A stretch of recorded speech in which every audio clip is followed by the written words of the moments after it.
BBC के भारतीय दफ्तरों पर आयकर विभाग की कार्रवाई को लेकर ब्रितानी संसद में सवाल उठे हैं। संसद में ब्रितानी सरकार के एक मंत्री ने सवालों के जवाब में कहा है कि वो भारत की सरकार के संपर्क में है और इस मामले को उठाया गया है। क्या है पूरा मामला, चलिए समझने का प्रयास करते हैं। नमस्कार, मैं हूं आपके साथ नीरज पंचोली। आप देखना शुरू कर चुके हैं नज़र टुडे की यह खास पेशकश।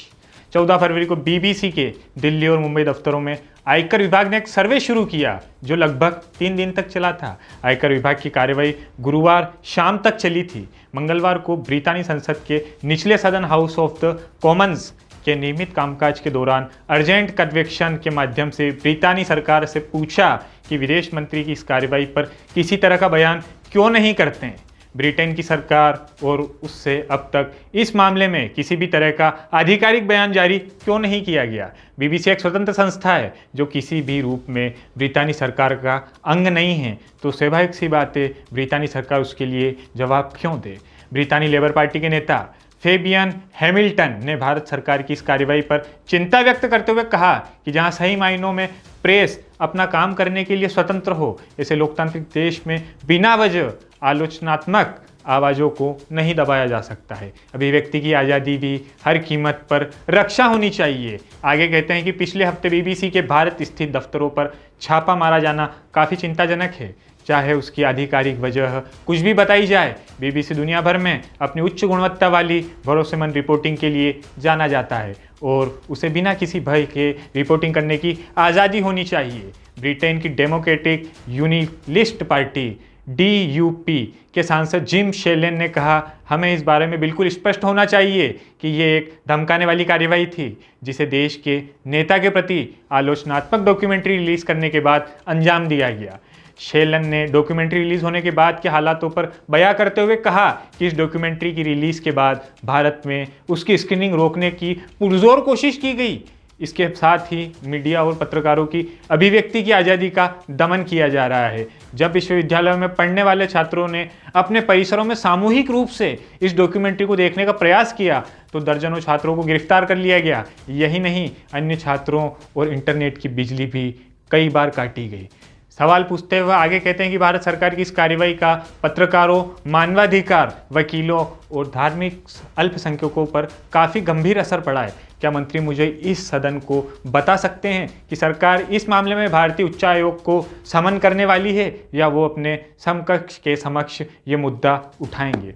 भारतीय मूल के लेबर पार्टी के सांसद तमनजीत सिंह ढेसी ने भी इस मुद्दे पर ब्रितानी सरकार से सवाल पूछा है। ब्रिटेन में हम प्रेस की स्वतंत्रता को लेकर काफ़ी गर्व की अनुभूति करते हैं। हम बीबीसी और दूसरे सम्मानित मीडिया समूहों की ओर से ब्रितानी सरकार और उसके प्रधानमंत्री और विपक्षी दलों की जवाबदेही तय किए जाने का अभ्यस्त है।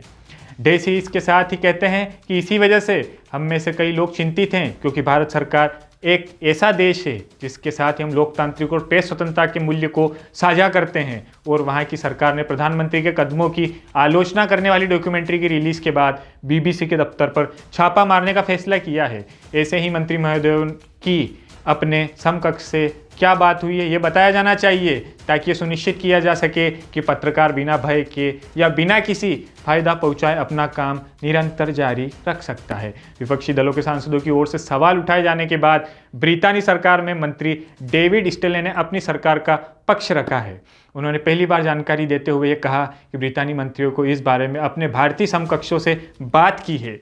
वह आगे कहते हैं कि इस मामले को उठाया गया है और हम लगातार इस मामले पर नज़र रखे हुए हैं। इसके साथ ही वह आगे कहते हैं कि बीबीसी को कंसुलर मदद की पेशकश की गई थी। डेविड रेटले ये भी बताते हैं कि भारत के साथ हमारे व्यापक और गहरे रिश्ते हैं। इसी वजह से वे ब्रितानी मंत्री रचनात्मक ढंग से भारत सरकार के साथ अलग अलग मुद्दों पर बात करने में सक्षम थे और इस मुद्दे पर लगातार निगाह बनाए हुए थे। बीबीसी ने अपने बयान में बताया कि वो इस मामले में अपने कर्मचारियों की सभी तरह से मदद कर रहा है। अगर उनकी ओर से कंसुलर सपोर्ट मांगा गया तो वह भी उपलब्ध है। हम प्रेस की स्वतंत्रता को पूरी तरह से समर्थन करते हैं। इसी वजह से हम बीबीसी वर्ल्ड सर्विस की फंडिंग देरी के लिए भी राजी हुए हैं। इसके लिए साथ ही FDDO भारत के मुख्य भाषाओं के लिए अतिरिक्त फंडिंग देने के लिए भी तैयार हुआ है। बीबीसी ने आयकर विभाग का सर्वे पूरा होने के बाद इस मामले में एक विस्तृत बयान जारी करके कहा है कि वह इस मामले में टैक्स अधिकारियों का सहयोग करती रहेगी।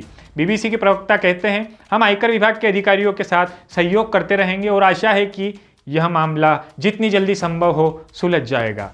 बीबीसी प्रवक्ता आगे कहते हैं कि हम उन लोगों का खास ध्यान रख रहे हैं जिन्हें बहुत लंबी पूछताछ की जा रही है। कुछ ऐसे लोग हैं जो पूरी रात दफ्तर में रुकना पड़ा और ऐसे कई कर्मचारी जिनकी देखरेख हमारी सबसे बड़ी प्राथमिकता है। पिछले हफ्ते लगातार 3 दिन तक चले आयकर विभाग के सर्वे के दौरान बीबीसी देश दुनिया से जुड़ी अपनी ऑडियंस तक पहुंचाती रही है। बीबीसी ये भी कहता है कि हम भरोसेमंद, निष्पक्ष, अंतर्राष्ट्रीय और स्वतंत्र मीडिया हैं। आयकर विभाग के अधिकारियों के मंगलवार को बीबीसी के दफ्तर में आने के बाद से माहौल तनावपूर्ण रहा और बाधा डालने वाला बताया जा रहा था। हमारे कई सहकर्मियों से बहुत लंबी पूछताछ की गई और उनमें से कुछ को अपनी रात ऑफिस में ही गुजारनी पड़ी। इस दौरान कई घंटे बीबीसी के पत्रकारों को काम नहीं करने दिया गया। कई पत्रकारों के साथ आयकर विभाग के कर्मचारियों और पुलिसकर्मियों ने दुर्व्यवहार भी किया। पत्रकारों के कंप्यूटर की छानबीन की गई और उनके फ़ोन रखवा दिए गए और उसके काम करने के तरीकों के बारे में जानकारी ली गई। साथ ही दिल्ली दफ्तर में कार्यरत पत्रकारों को इस सर्वे के बारे में कुछ भी लिखने से रोका गया। सीनियर एडिटर्स को लगातार कहने के बाद काम शुरू करने दिया गया, तब भी हिंदी और अंग्रेजी पत्रकारों को काम करने से और देर तक रोका गया। इन दोनों भाषाओं के पत्रकारों को जब काम करने दिया गया, जब वे प्रसारण समय के नज़दीक पहुंच चुके थे, ये सर्वे पूरा होने के बाद आयकर विभाग की ओर से एक बयान जारी किया गया। समाचार एजेंसी राइटर्स के मुताबिक इंडिया टैक्स डिपार्टमेंट के प्रवक्ता ने कहा है कि सर्वे के दौरान सिर्फ उन कर्मचारियों का बयान दर्ज किया गया है जिनकी भूमिका महत्वपूर्ण थी। मुख्य रूप से वित्त और कंटेंट डेवलपमेंट से जुड़े लोगों के बयान दर्ज किए गए हैं। प्रवक्ता आगे कहते हैं कि सर्वे के दौरान डिजिटल उपकरण जब्त नहीं किए गए। बीबीसी के संपादकीय स्टाफ में जिन्हें कार्यवाही के लिए महत्वपूर्ण नहीं समझा गया, उन्हें नियमित काम करने की अनुमति दी गई। बीबीसी के कर्मचारियों को उनके कहने पर रात में घर जाने की अनुमति तक दी जाती थी। प्रवक्ता आगे कहते हैं कि सिर्फ महत्वपूर्ण व जाने मानने वाले उपकरण ही डेटा क्लीनिंग की गई।